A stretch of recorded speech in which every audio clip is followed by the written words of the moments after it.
English के paper में ये जो ऊपर डायरेक्शन दी होती है उसको बहुत ध्यान से देखना होता है कि ये पूछ क्या रहा है। सो डायरेक्शन दी हुई है फर्स्ट क्वेश्चन में, each of the sentences in the following items has an underlined word. जितने भी सेंटेंस आपको दिखाई दे रहे हैं वहाँ पे एक अंडरलाइंड वर्ड होगा, जैसे कि यहाँ पे इंटीमेटेड है, ये अंडरलाइन वर्ड है, फॉलोड बाय 4 चॉइसेस, और यहाँ पे 4 ऑप्शन दे रखे हैं। Select the most appropriate option that is an improvement of the underlined word. Underlined word की वजह जगह पे जो है इन 4 ऑप्शन में से कोई एक आएगा, वो आपको छांटना है in the context of sentence and mark your response on the answer sheet accordingly. तो जो फर्स्ट वाला सेंटेंस है वो क्या है, the officer under suspension felt intimated bye the committee members during his interrogation regarding the allegations against him. Intimated यहाँ पे जो अंडरलाइंड वर्ड है ना, ये है सूचना देना। इसका मतलब क्या होता है, इंटीमेट करना मतलब सूचना देना।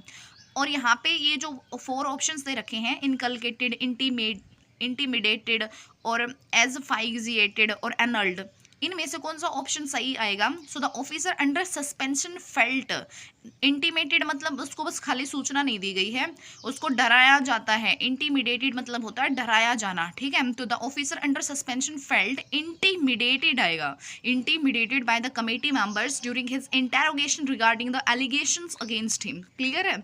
उसके बाद जो नेक्स्ट क्वेश्चन है वो क्या है, amongst them all she was the only one with the perquisity to understand the complexity of the situation। परक्विजिटी होता है पद के फायदे, पद का फायदा उठाना, मतलब ये होता है। लेकिन यहाँ पे amongst them all she was the only one with the perquisity to understand the complexity of the situation। complexity of the situation में वो जो पद का फायदा इंजॉय नहीं कर रही थी।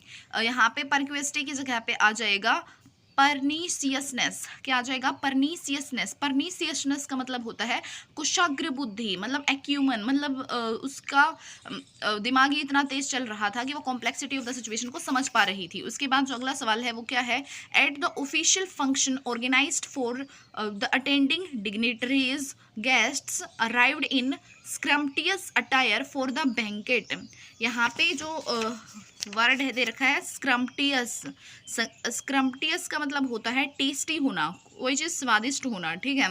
लेकिन यहाँ पे at the official function organised for the attending dignitaries guests arrived in scrumptious attire, मतलब कि ड्रेस जो है, अटायर मीन्स होता है ड्रेस, कोई ड्रेस जो है वो टेस्टी तो नहीं हो सकती, ठीक है। तो यहाँ पे स्क्रम्टियस की जगह पे आएगा सम्पटुअस। क्या आएगा, सम्पटुअस। सम्पटुअस का मतलब होता है एलिगेंट, मतलब एलिगेंट अटायर में आए थे, ठीक है। उसके बाद जो नेक्स्ट क्वेश्चन है वो क्या है, नेक्स्ट जो है वो ये है, the candidates went through an intensive instruction process before there absorption into the service. यहाँ पे इंस्ट्रक्शन का मतलब तो ये होता है सूचना देना, ठीक है। Candidates went through an intensive instruction process before there absorption into the service.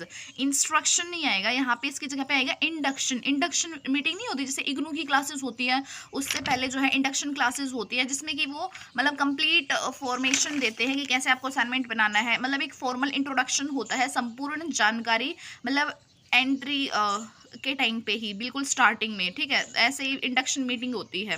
और अनक्शन का मतलब होता है चापलूसी करना, फ्लैटरी, ठीक है। तो ये तो होगा नहीं इसका। अब उसके बाद जो नेक्स्ट है वो क्या है, the office memorandum directed personal. Personal का मतलब होता है कर्मचारी, to minimise their consumption of office stationery by up to 20%। तो मिनिमाइज की जगह पे यहाँ पे वर्ड आ जाएगा रिड्यूस, मतलब कम कर देना, मात्रा कम कर देना। अगला क्वेश्चन है, the announcement of an unexpected bonus led to great tumult among the staff. Tumult का मतलब होता है हंगामा करना, लेकिन ट्यूमुलेट की जगह पे आएगा कोई बोल रहा है कि मैरीमेंट आएगा, मतलब मौज मस्ती, या फिर कोई कह रहा है अप्रोर आएगा, मतलब शोर शराबा आएगा, ठीक है। तो मतलब अनएक्सपेक्टेड बोनस की सुन के जो है शोर शराबा होगा या मौज मस्ती होगी, वो आप देख लेंगे कि क्या होगा, ठीक है। ट्यूमुलेट का मतलब होता है हंगामा, हंगामा की जगह पे आएगा या तो मैरीमेंट मौज मस्ती, या फिर आएगा अप्रोर शोर शराबा। उसके बाद जो नेक्स्ट है वो ये है, the scurrilous remarks in the article were met with the great joy by the leadership of the company.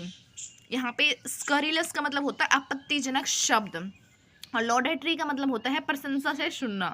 मतलब रिमार्क्स का मतलब तो ये होता है ना अच्छे, मतलब तारीफ करना, तो यहाँ पे लॉडेटरी आएगा, प्रशंसा से सुनना, ठीक है, प्रशंसा से सुनना, ओके। उसके बाद जो नेक्स्ट क्वेश्चन है वो क्या है, his inappropriate behaviour earned plaudits from his colleagues. Plaudits का मतलब होता है प्रशंसा। अगर कोई इनअप्रोप्रिएट बिहेवियर कर रहा है तो उसकी प्रशंसा थोड़ी होगी, उसका होगा ओप्रोब्रियम। ओप्रोब्रियम होगा अपमान। क्या होगा उसका? ओप्रोब्रियम होगा, अपमान होगा। ठीक है। बेंटर का मतलब होता है मजाक उड़ाना। उसके बाद जो नेक्स्ट है वो क्या है? The enormity of the mountain range stunned the visitors to the hill station. Enormity का मतलब होता है अत्याचार। ठीक है। तो the enormity of the mountain range stunned the visitors to the hill station. Enormousness आएगा इसकी जगह पे। क्या आएगा? एनॉर्मसनेस मतलब विशालता एक तरह से।